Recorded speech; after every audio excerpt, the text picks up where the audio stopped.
Boomer and Gio. BT and Sal. Evan and Tiki. Keith McPherson, your nighttime host on The Fan. On The Fan. On the fan. On The Fan.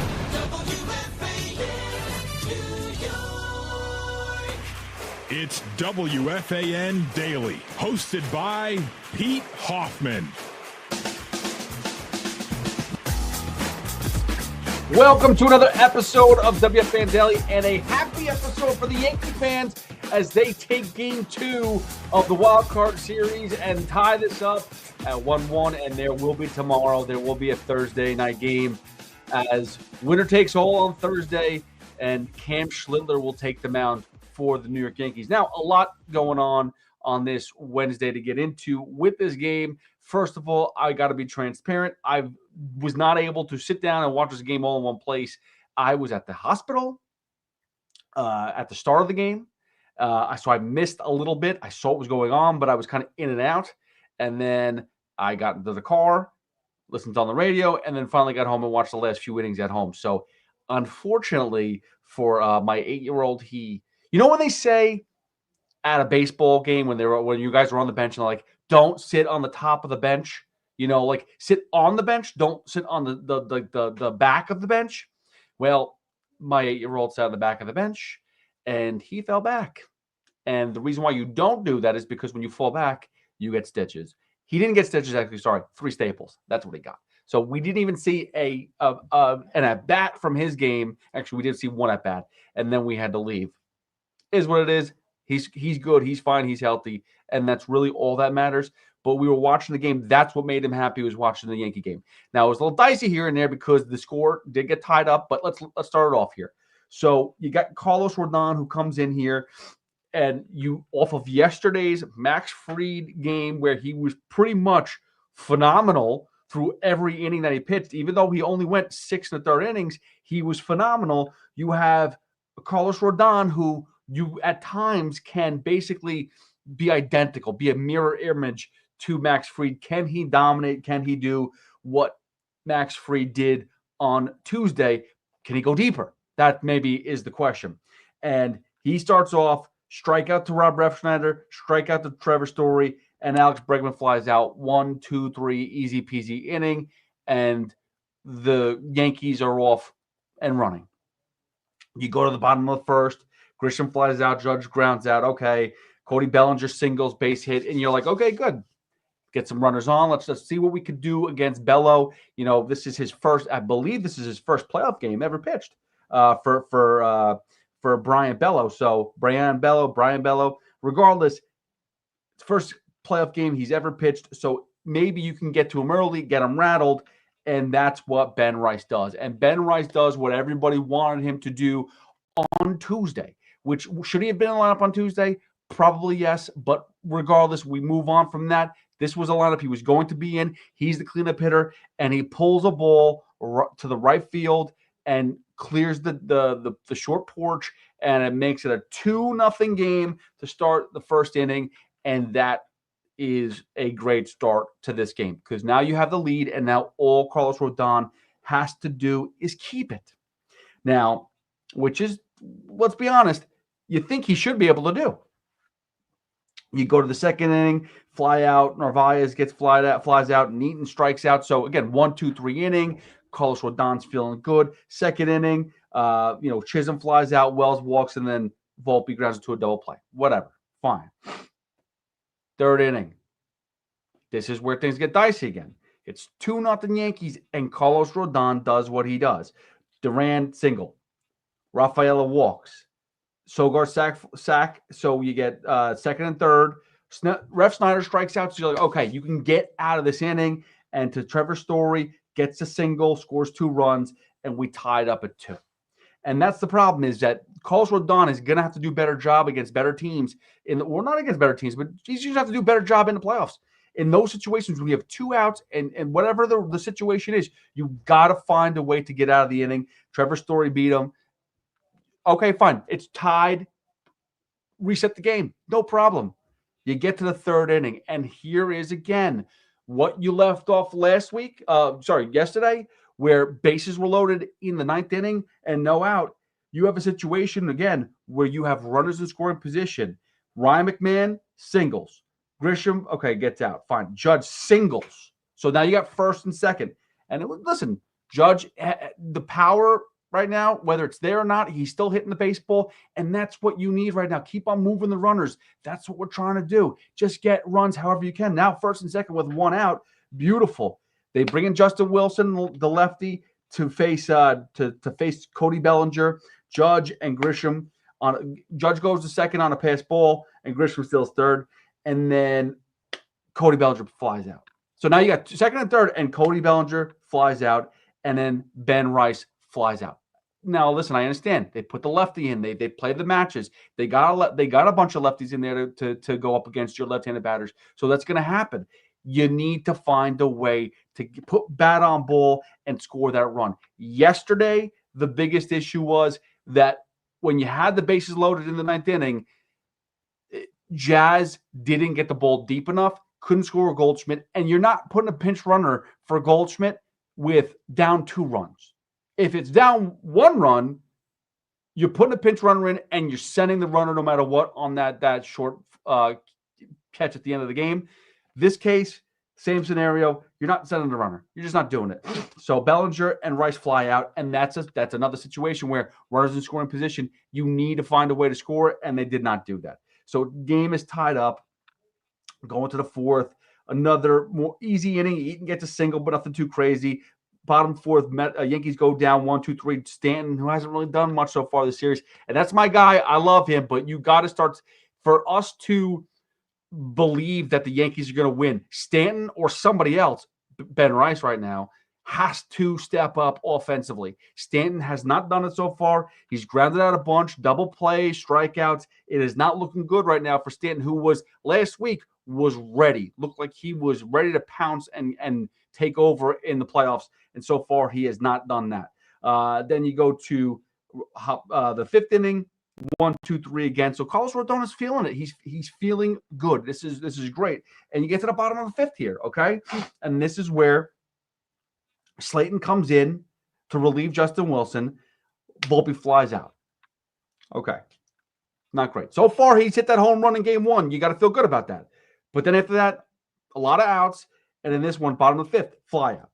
McMahon, I got to be honest with you, whatever. He is who he is. He is a defensive third baseman. That's why, and he's not even that great of a third baseman. He's just better than what they had before. You can't expect him to do much. Grisham walks, gets to second base, and then Judge again, clutch single, and that's all you're looking for. The guy's in scoring position. Judge hits the ball, and Grisham scores. And now the Yankees are up 3-2. Beautiful. That's what you need to do. Keep on finding a way to advance the runners. And listen, you'd love to see Judge hit a 2-run home run. That would be nice. But at least make contact and get those runners to keep rounding the bases. And in this scenario, Grisham was able to get to second base, and Judge was able to drive him home. Boom. Steven Matz comes in for Slayton, and Cody Bellinger then grounds out. You get Trevor Story, and then this is where it is. Like Carlos Rodon he had that blemish in the third, but he has been 1-2-3s for most of these innings. You get Trevor Story to lead off the top 6, and boom, ties the game up. And that you can't do. Like, that is the problem with Carlos Rodon. You know that at times he could be lights out, but he just loses it at times, and you get it's head scratching. You're just sitting there going aggravating, like you have the lead. Perfect time to shut down this inning. Now, Trevor Story has clearly gotten Carlos Rodon's number. So at the very least, why don't you walk him? Like if you're not going to be able to beat him, pitch around him. Like we see that all the time. Pitch around Trevor Story. He pitched around Alex Bregman. Okay, fine. So then Rami Gonzalez pops up, and then Carlos Narvaez grounds into a double play. Like, think about that. If you walk Story and then walk Bregman, and then Gonzalez pops up, and then Narvaez, now listen again, is he going to play this out this way? Who knows? But if Narvaez grounds into that double play with 1 out and 2 on, boom, no runs. He's got to figure out, if he's not going to be able to attack these right-handed hitters and they got his number, you've got to find a way to pitch around him. That's it. End of story. If he's going to be effective. That being said, you go to the bottom of the 6th. Things get a little crazy here. Rice singles to shallow center. Stanton again lined out. Jazz strikes out. Wells singles. Now you got 2 men on. in the bottom of the 6th. And again, another opportunity to break this game open. It is 3-3. All you need to do is somebody to come up big. Zach Kelly comes in to relieve Steven Matz after, again, Wells single, so it's now first and second. And Anthony Volpe strikes out. It's just like, again, he hit a solo home run in game 1 of the wild card. So you tip your cap and say, okay, good job, Volpe. What else can you do? And that's the problem. Now, listen, you got to tip the cap to the Red Sox pitchers as well. But Volpe has got to be able to put bat on ball. And this has been the struggle all season long. He's able to hit a home run. We know that. We get that. I think he had 18, 19 home runs a season, whatever it was. Okay, great. Most major league ball players can hit double-digit home runs. I'm sorry. It just is what it is. It doesn't impress me when Volpe can hit home runs. How about you find a way to do what Aaron Judge did and get a single? Find a way to put bat on ball, put it in play, and have them make a play at home plate. That's what you got to do. And unfortunately, he strikes out. You get to the top of the 7th here. And this could have gotten out of hand. And here's where it comes down to, right? So Carlos, yesterday in the 7th inning, Max Fried comes out and pitches to one batter, gets the out, and Aaron Boone comes up and takes out Max Fried. And everyone's sitting there going, why'd you do that? That's terrible. Bad move. Got no feel. Whatever the case is. You have Carlos Rodon, who continues to either fly through an inning or give up runs.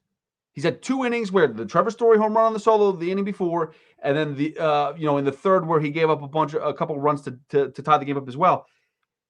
In the top of the 7th, he walks Nate Eaton. And he looks terrible pitching to him.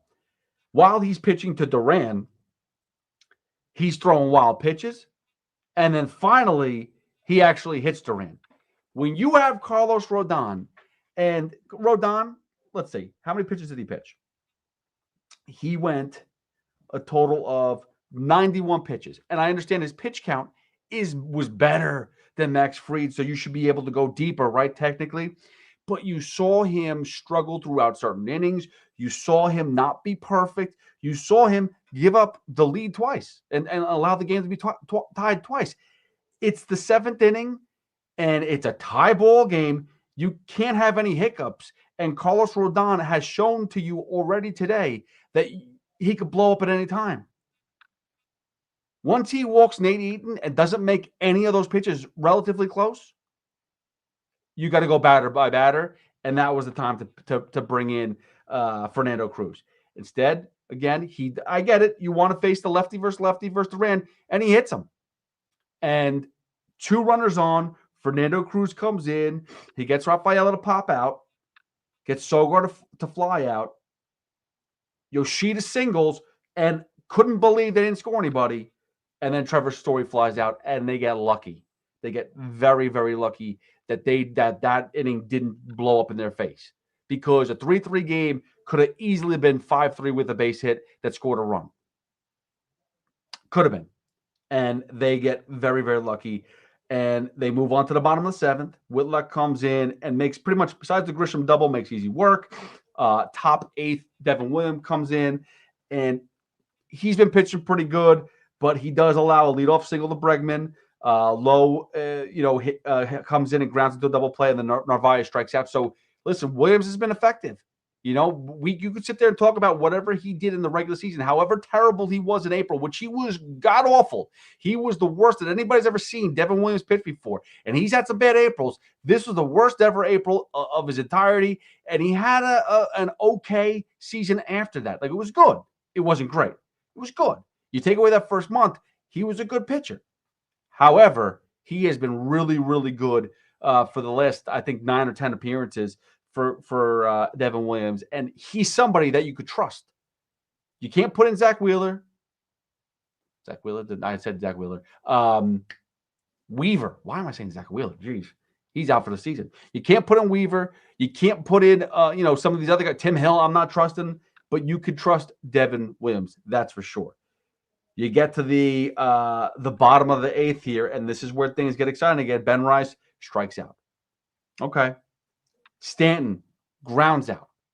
Again, Stanton with these offers, it's not looking good. Like, that's going to have to be, if he's not hitting, like if they win tomorrow on Thursday and Stanton's not hitting and you face a lefty that you can't, or whatever the case is, you have a situation where you have Stanton, who usually DHs, and you have a tough pitcher, and you want to either put Judge at DH and have somebody else play right field for Judge, or you get Rice at that DH role, or whatever the case is. I'd make a case. If Stanton's going to go over for these 3 games and you make the next round, I'd make a case for Stanton having to sit. I know that sucks but this is the playoff time. You have to be alive here. You have to show that you're able to do something. And he's not playing defense. So if he's not hitting, he's not doing anything. All right. So bottom of the 8th, 2 out, Jazz Chisholm, walk. And here's the thing, right? Like, you think that Chisholm is going to steal eventually. You think that he's going to do that. Like, my wife and kids were jumping up and down. And yes, even the 8-year-old who had staples in the back of his head was jumping up and down. Well, maybe not jumping, but screaming, exciting. Like, get ready. Jazz is going to steal in this one. Jazz is going to steal in this pitch. And never really makes the attempt to steal. And it's like, put yourself in a position to score. Like, that's what you got to do. There's 2 out. Austin Wells is up. He can make contact, but even a base hit may not drive you in. You're going to have to put yourself in a spot to score. He doesn't steal. And then Austin Wells hits a ball down the right side of the field. And Jazz does the unexpected and puts on his jets and scores all the way from first base on a play that was very close, but got in there, no problems, safe. And the New York Yankees take the lead. Followed by that, guess what? Anthony Volpe gets a single. Unfortunately, no run score. Then McMahon walks, bases are loaded, and then Peyton Tully comes in, and Grisham grounds out. Again, another big opportunity for Grisham with bases loaded to blow up the game. Yesterday, he had the opportunity to tie the game, maybe win the game, did nothing. This time, he has an opportunity to extend the lead, make it bigger, nothing. That insurance run could have been huge, but Bednar comes in, Abreu strikes out, Duran strikes out, and then Raphael flies out. Even though it looked like it was hit a little hard, died at the end, and Judge makes a catch at right field. Game is over. Series is tied at 1 apiece, and they're going to a game 3. But let's get back to that decision on the Carlos Rodon stuff. Yesterday, the accusation was Aaron Boone had no feel to take out Max Fried, thought that this was all predetermined, and they pulled Max Fried at the wrong time. He probably could have pitched deeper into it. And Max Fried is the type of guy who, he said, I had more in the tank, but no one ever asked me to go. Carlos Rodon's the type of guy who may have actually convinced Aaron Boone to leave me in. That is a possibility. Now, I haven't listened to the post game, so I don't know if that conversation happened. I'm just talking about it, but that is a possibility. Carlos Rodon's the guy that's always going to fight. He's fought every day he's been on the mound for the New York Yankees. Anytime that Boone's come out there to take the ball from him, he's had an issue. No matter if it's good, bad, whatever, he wants more. He wants to fight, which you love that attitude. But the problem is he never comes through in those spots. So if that was a conversation and Boone allowed him to stay on because he asked for it, that's the wrong move. That's where you got to protect your players. And what you were doing yesterday with Fried is really what you should have done today with Rodon. You got 6 innings out of him, only 3 runs. You got to take that and run, because at any point in time, Carlos Rodon can blow up. Now, he didn't, thankfully, in that last inning. They were able to get out of that inning in the 7th, but it was too close for comfort. And you want to sit there and question, Boone and whomever about these calls. I'll give you the one today. Yesterday, again, I don't want to sit there and say it's all on Boone. I really don't. And people try to make it out to be all on Boone. I get it, because he's the manager and ultimately he makes those decisions. But if you think that he's basically the be-all, end-all in that room, this has been talked about for hours. They studied upon it. This is the situation we're going to do, and he's going to follow the script. And if you're not happy with the script, don't be pissed at Boone. Don't be pissed at Boone. Be pissed at the upper management. That's what it comes down to. I understand it's frustrating, and I understand you need a scapegoat, but Boone is not the guy that you should make a scapegoat out of. Now, Cam Schlittler is getting the start for the New York Yankees, and he's somebody that has pitched. He's been in some amazing games where he can go basically be shutting down teams, no-hit teams for 5 or 6 innings, and he's going to run into another situation tomorrow with Aaron Boone where Cam Schlittler is probably going to be lights out for a majority of the game. Is he going to have the right feel? Is he going to be able to go, if it's a 0-0 game going into the 7th inning and, a batter gets on, if he even allows, Schlittler to go out there in 7th inning, is he going to have the guts to go out there and make sure he reads the situation right? This is a do or die situation. There's nothing else. You got to win tomorrow. And the Yankees showed today that they can hit the bullpen. They can hit the starting pitching. I mean, Bella pitched 2 2/3. I mean, let's be serious. Garrett Crochet is the toughest pitcher in that lineup. Aroldis Chapman has been tough all season. But everybody else, the Yankees can get to. And they found themselves, even against Crochet, even against Chapman, they found themselves with runners in scoring position. But they couldn't drive in the runs. And that needs to change. And that has to happen tomorrow because you're going to be in a situation, again, where it's going to be a tight game. I just feel like this series is going to be tight. You basically know that the Red Sox are scoring 3 runs. That's how you got to expect it. They scored 3 runs on Tuesday. They scored 3 runs again today. They're going to find a way to score 3 runs. You got to put up more. And how are you going to be able to do that? You're going to have to have Ben Rice in the lineup.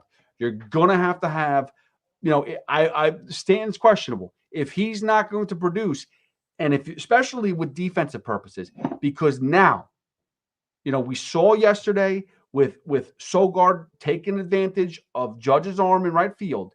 You can't have that anymore. You need better defense. You saw Ben Rice even at first base today being an issue. Luckily, they didn't score. You think about that. Luckily, Jazz made a nice play, threw the ball to Rice, and luckily, even though the ball got past Rice, no one ran home. Thank goodness. I mean, it was just an aggravating game again defensively, and that's their biggest hole is that their defense isn't perfect. It hasn't been all season long. Again, you're playing Ben Rice at first base. He's a catcher, but he's not even a great catcher. He's a better catcher than he is first base. But then if you take Ben Rice off of first base, is he playing DH? Is Goldschmidt playing first base? Is Stanton sitting? Everything is like connect the dots here with the New York Yankees. And with this final lineup, your bats are going to have to be as lively as ever. They're going to have to put up a ton of runs, as many as possible. And is 3 going to do the trick? I don't think so. I think you'd have to score 5, 6 runs tomorrow to win versus the Red Sox.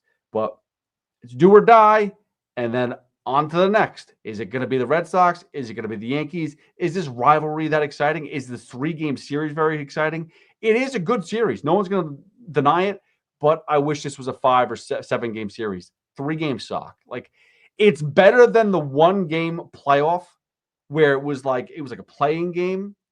So this is better to have a mini series than no series, but baseball's got to fix it. I understand, you're trying to get through the playoffs as quick as possible, but 3 games is not enough. And that's where a team that is better the Yankees are a better team than the Red Sox, right? We could say that.